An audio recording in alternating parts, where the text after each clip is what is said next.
বিসমিল্লাহির রহমানির রহিম। আসসালামু আলাইকুম। সবাই কেমন আছো? আশা করি আল্লাহর অশেষ রহমতে সবাই খুব ভালো আছো, সুস্থ আছো। আলহামদুলিল্লাহ, আমিও ভালো আছি। নতুন আর একটি ব্লগ শুরু করলাম সকাল থেকে। আর সবাইকে জুম্মা মুবারক জানিয়ে আমি আমার সকাল থেকে ভিডিও শুরু করলাম। তো সবাইকে জুম্মা মুবারক। আর এই যে জুম্মার দিনে সকালে গরম গরম খিচুড়ি রান্না করছি। আর ভিডিও শুরুতে অবশ্যই একটা লাইক দিয়ে সবাই ভিডিওটি দেখা শুরু করবে। তো এখানে আমি ডিম ভাজা, প্রতিদিনের মতো প্রতি জুম্মা শুক্রবারের দিন সকালের খাবার কিন্তু আমাদের একই রকম। তো আজকে পেঁয়াজ মরিচ ভর্তার, মরিচটা একটু তোমাদের ভাইয়া বেশি পুড়িয়ে ফেলেছে, সেই জন্য কালো হয়েছে। তো খেতে কিন্তু বেশ ভালোই লাগছিল। আর সাথে তো আচার ছিল। তো সবাই কে কে সকালবেলা নাস্তা খেয়েছো অবশ্যই জানাবে। আর শুক্রবার মানে একটা স্পেশাল দিন, শুক্রবার মানেই কিন্তু একটু ঈদ ঈদ মনে হয়। তো বেশ ভালোই লাগে। আর এই দিনটা ছুটির দিন, বাচ্চারাও বাসায় থাকে, ভাইয়ারাও বাসায় থাকে, সেজন্য আরও বেশি ভালো লাগে। আর এই যে সকালে নাস্তা খেয়ে এখন চা খেয়ে নিব। আর চা দিয়ে সকালে নাস্তাটা সমাপ্তি করব। তো তোমাদের ভাইয়াকে চা দিচ্ছি আর আমরা দুজন মিলে চা খাচ্ছিলাম আর গল্প করছিলাম। তো যখনও বাসায় থাকে ভালোই লাগে, অনেক গল্প করি, অনেক আনন্দ করি, বাচ্চারাও খুব এনজয় করে বাবা বাসায় থাকলে। তো এই তো সকালে নাস্তা খেয়ে দুপুরের কাজ শুরু করে দিলাম। তো আজকে একটু ফার্নিচারগুলো একটু ক্লিন করব। আর এই যে দেখো, খাটে যত ডিজাইন থাকবে ততটাই ময়লা হবে। তো ডিজাইনের ফাঁকে ফাঁকে কিন্তু অনেক ময়লা জমেছে। আর এই ব্রাশটা দিয়ে আমি পরিষ্কার করে নিচ্ছি। এরকম ব্রাশ থাকলে কিন্তু খুব সহজে চিপাই চিপাই ময়লাগুলো পরিষ্কার করে নেওয়া যায় ইজিভাবে। দেখো কি সুন্দরভাবে ময়লাগুলো উঠে যাচ্ছে, বেশি একটা সময়ও লাগছে না, আর নিখুঁতভাবে কিন্তু পরিষ্কার হচ্ছে। তো এরকম একটা ব্রাশ, যারা ফার্নিচারে প্রচুর কারুকাজ থাকে তারা কিন্তু এরকম একটা ব্রাশ দিয়ে খুব সহজে ফার্নিচারটা ক্লিন করে নিতে পারো। তো আমি কাপড় দিয়েও পরিষ্কার করি, আবার এরকম ব্রাশ দিয়েও ক্লিন করি। যখন যেটা হাতের কাছে পাই তখন সেটা দিয়ে ক্লিন করি। তো এটা করতে একটু সময় লাগবে, যেহেতু একটু কারুকাজ বেশি। তো আমার এই খাটের ডিজাইনটার জন্য মূলত খাট আর ওয়ার্ড্রোব নিয়েছি, একই রকম ম্যাচিং করে নেওয়া হয়েছে আমার বেডরুম আর বেডরুমের খাট আর ওয়ার্ড্রোবটা। তো একটা আপু জিজ্ঞেস করেছিলে আমার অ্যাকোরিয়ামের পাথরগুলো কত নিয়েছে। তো আপু, আমার অ্যাকোরিয়ামের পাথরগুলো কেজি আছে 50 টাকা, তারপর ছোট ছোট প্যাকেট করা আছে 20 টাকা, আর এমনি কালো পাথরগুলো নিয়েছে 50 টাকা কেজি। তো এক এক রকমের এক একটার দাম। তো আমার ডিমের কেসের দামটা কত নিয়েছে এটাও আপু শুনেছো। তো আপু, আমার ডিমের কেচের দামটা নিয়েছে 250 টাকা। তো আশা করি তোমার প্রশ্নের উত্তর দিয়েছি, আর হয়তোবা তোমার কোনো কাজে আসবে। তো যাই হোক, এদিকে কিন্তু আমি আবার কাপড়গুলো নেড়ে দিয়ে এদিকে একটা কেক বানিয়ে দিচ্ছি বাচ্চাদের জন্য, বাচ্চারা কেক খাবে। তো কেক বানানো কিন্তু এখন মাশাআল্লাহ দিলে খুব ভালোভাবেই পারি। আর একটা কোর্সে ভর্তি হয়েছি, তো কোর্সটা কমপ্লিট হচ্ছে না, প্রায় 20 জনের ব্যাচ কমপ্লিট হচ্ছে না বলে আমি কাজটা করতেও পারছি না। 5 দিনের কোর্স। তো আশা করি ওখান থেকে শিখে নিলে আমি কেকের ডেকোরেশনটাও মাশাআল্লাহ দিলে ভালো পারবো। এখনও ডেকোরেশনটা ভালো পারি না। তো ওভেনে কেক দিয়ে দিলাম। ওভেনে কেক হতে হতে আমি আজকে ওভেনটা ক্লিন করে নিব। তো ওভেনে যে কর্নারটা আছে সেই কর্নারটা ক্লিন করব। তো টাইমটাও সেট করে দিয়েছি। এদিকে কেক কিন্তু আমার হয়ে এসেছে, দেখতেই পাচ্ছ। 3টা ডিমে 4টা ডিমের মাশাআল্লাহ দিলে 2টো কেক হয়েছে। একটা ছোট্ট স্টিলের বাটিতে দিয়েছি, আর একটা স্কোয়ার যে কেকের বাটিগুলো সেটাই দিয়েছি। তো এখন নামিয়ে নিব, নামিয়ে ঠান্ডা করে বাচ্চাদেরকে কেটে দিব।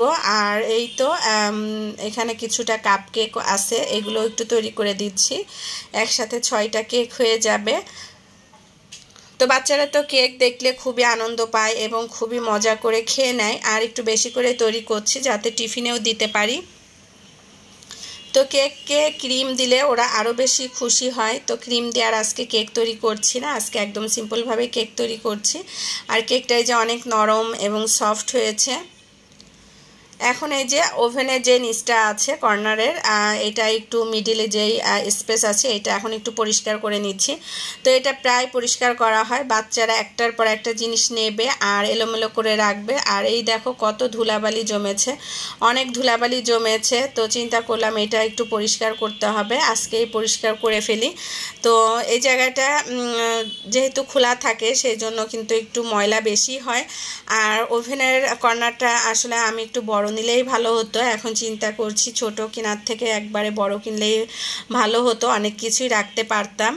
তো যাই হোক, কথা বলতে বলতে কিন্তু এদিকে আমি এইটাও গুছিয়ে নিচ্ছি। আর আমার যে সকল মিষ্টি মিষ্টি আপুরা সুন্দর সুন্দর কমেন্টস করো, আমাকে পাশে থাকো, আমাকে সাপোর্ট করো, তাদেরকে জানাই আমার পক্ষ থেকে অনেক অনেক ভালোবাসা। আর এইদিকে যে ওষুধের যে বক্স আছে সেই ওষুধের বক্সটা একটু গুছিয়ে নিলাম। এখানে সব ওষুধগুলো তোমাদের ভাইয়ার, আর ও এখান থেকে ওষুধ নেয়। আর নিচে যে বক্সটা আছে এখানে ছোট মেয়ের ওষুধ, তো এক একজনের ওষুধ এক একটা বক্সে রাখা হয়েছে। তো এটা গোছানো কমপ্লিট। আর এখন আমি আজকে খুব সুন্দর একটা টিপস তোমাদের সাথে শেয়ার করছি। দেখো, অনেকে আছে কোলবালিশে ফিতা লাগায়, তো আমি কিন্তু কোলবালিশে ফিতা লাগাই না, কোলবালিশ আমি রাবার লাগিয়ে নিই। আর এই রাবার লাগিয়ে নিলে কিন্তু কোনো খোলাখুলি ঝামেলা থাকে না, একেবারে রাবার সহকারেই কোলবালিশটা ঢুকিয়ে নেওয়া যায়। আর এই যে দেখো, আমি কিন্তু প্রথমে রাবারটা এভাবে লাগিয়ে নিচ্ছি। তো লাগানোর পরে যতটুকু লাগবে ততটুকু মাপ দিয়ে তারপরে বাকিটুকু আমি কেটে নিব। এভাবে এক এক করে দুটো কোলবালিশের কভার আমি লাগিয়ে নিব। আর এই দুটো কোলবালিশের কভার আমি স্কুল থেকে কিনেছিলাম, তোমাদের সাথে শেয়ার করা হয়নি, তো চিন্তা করলাম আজকে একটু শেয়ার করি। আর এই যে দেখো, ফিতাটা রাবারটা লাগানো হয়ে গিয়েছে, এবার এটা আমি কেটে নিব। কেটে তারপরে এখানে একটা গিট দিয়ে দিব।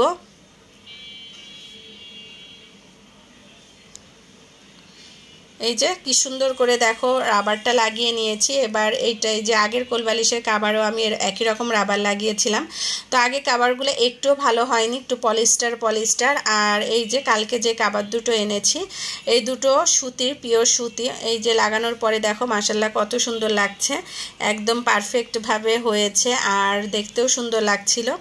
দুটো কোলবালিশের কভারই লাগিয়ে নিলাম, আর দুটোতেই কিন্তু আমি রাবার লাগিয়ে নিয়েছি। তো কিচেনে এসে দেখলাম ডিম শেষ। সকালবেলায় কিন্তু প্রায় 5টা ডিম ভাজা হয়েছে, এক একজনের এক একটা ডিম। তো এখন ডিমের কেচে ডিমগুলো রেখে দিব। আর ডিমের কেচে ডিম থাকলে দেখতেও ভালো লাগে। তো ডিম প্রচুর খাওয়া পরে দিন দিন যেভাবে জিনিসপত্রের দাম বেড়ে যাচ্ছে, মনে হচ্ছে দিন দিন আমাদের খাওয়ার পরিমাণটাও কিন্তু বেড়ে যাচ্ছে। তো যাই হোক, ক্ষুধা আল্লাহ তাআলা দিয়েছে, খাবারও আল্লাহ তাআলাই দিয়েছে, সেই সব কিছু দিয়েছে, না হলে আমরা আসলে কিভাবে বেঁচে থাকতাম। তো এখন সকালবেলা দুপুরবেলা, আর দুপুরে রান্না করছি হাতে মাখা গরুর মাংস, সাদা ভাত আর মুরগির মাংস দিয়ে নারিকেল, এই দুটো রেসিপি করব। ফ্রিজে এমনি দুটো তরকারি আছে, সেজন্য চিন্তা করলাম আর বেশি কিছু রান্না করব না। তো এই যে হাত দিয়ে ভালো করে মাখিয়ে নিচ্ছি গরু মাংসগুলো। আর এখানে কিন্তু হলুদ, মরিচ, ধনে পাউডার, জিরা পাউডার, রসুন পেস্ট, আদা পেস্ট, গরম মশলা সব কিছুই দিয়েছি। দিয়ে ভালোভাবে মাখিয়ে আমি বসিয়ে দিলাম। আর এদিকে এই যে নারকেল মুরগিটা রান্না করে নিব। তো প্রথমে পেঁয়াজটা ভেজে এখানে গরম মশলাগুলো দিয়ে আরও কিছুক্ষণ ভেজে নিব। তারপরে এখানে এক এক করে রসুন পেস্ট, আদা পেস্ট সব কিছু দিয়ে সামান্য পরিমাণ পানি দিয়ে মশলাটা কষিয়ে নিচ্ছি। হলুদ পাউডার, ধনে পাউডার, জিরা পাউডার, সব শুকনো পাউডারগুলো দিয়ে তারপরে মশলাটা কষিয়ে নিব। আর মাংস রান্না সবাই কম বেশি পারো, যারা নতুন নতুন আপুরা আছো বা যারা দেশের বাহিরে থাকে, আশা করি তাদের খুব কাজে লাগবে। অনেক প্রবাসী ভাইয়েরা আছে রান্না করতে জানে না, আশা করি তোমাদের এই রান্নার টিপসটা কাজে লাগবে, সেই জন্য শেয়ার করছিলাম। আর আমাদের যেহেতু ডেইলি ব্লগ, রান্না তো থাকবেই। আর এখন এই যে মুরগির মাংসগুলো দিয়ে ভালোভাবে কষিয়ে তারপরে এখানে আমি নারকেলগুলো দিয়ে দিলাম। তো সময়ের অভাবে নারকেলের যে কালো অংশ সেটা কেটে ফেলতে পারিনি, তো সমস্যা নেই, এটাও কিন্তু খাওয়া যায়। আমরা যেহেতু নারকেল খাই, এটাও কিন্তু খাওয়া যায়। এটা দেখার সৌন্দর্যের জন্য অনেকে ফেলে দিতেও পারো। তো এদিকে কিন্তু আমার গরু মাংসটা রান্না প্রায় হয়ে এসেছে। একটু ঝোল রাখবো, কেননা ছোটো মেয়ে আবার একটু ঝোল খেতে পছন্দ করে, তো ওর জন্য একটু ঝোল রেখে তারপরে এখানে এই যে গরম মশলা পাউডার দিয়ে তারপরে নামিয়ে নিব। আর এদিকে মুরগি রান্নাও প্রায় হয়ে এসেছে, মুরগি মাংসটা কষানো হয়ে এসেছে। এবার এখানে আমি ঝোলের পানি দিয়ে দিব। ঝোলের পানি দিয়ে কিছুক্ষণ নেড়ে চেড়ে তারপরে এটা আমি গরম মশলা পাউডার দিয়ে নামিয়ে নিব। তাহলে আলহামদুলিল্লাহ আমার দুপুরের রান্না কমপ্লিট। তো আজকে দুটো মাংসই রান্না করলাম, আর যেহেতু একটু তরকারি আছে সেই জন্য আর বেশি কিছু রান্না করলাম না, তাহলে আসলে বাসি হয়ে যাবে। এদিকে তোমাদের ভাইয়া নামাজ পড়ে আইসক্রিম এনেছে, তো আমি আমার বড় মেয়ে আর তোমাদের ভাইয়া আমরা তিনজন মিলে আইসক্রিম খাচ্ছি। তো তার আইসক্রিমটা এখনও প্যাকেটের ভিতর আছে, তো সেইভাবেই সে দেখাচ্ছে। তো যাই হোক, এদিকে খাওয়া দাওয়া করে গোসল করে ফ্রেশ হয়ে নামাজ কালাম পড়ে দুপুরে খাবার দিয়ে দিচ্ছি। এখন দুপুরে খাবার খেয়ে নিব। তো আজকের মতো আমি আমার ভিডিওটি এখানেই শেষ করছি। সবাই ভালো থাকবে, সুস্থ থাকবে এবং সাবধানে থাকবে, আমাদের জন্য দোয়া করবে। আমিও আমার সকল ভাই ও আপুদের জন্য দোয়া করি। আল্লাহ হাফেজ, আসসালামু আলাইকুম।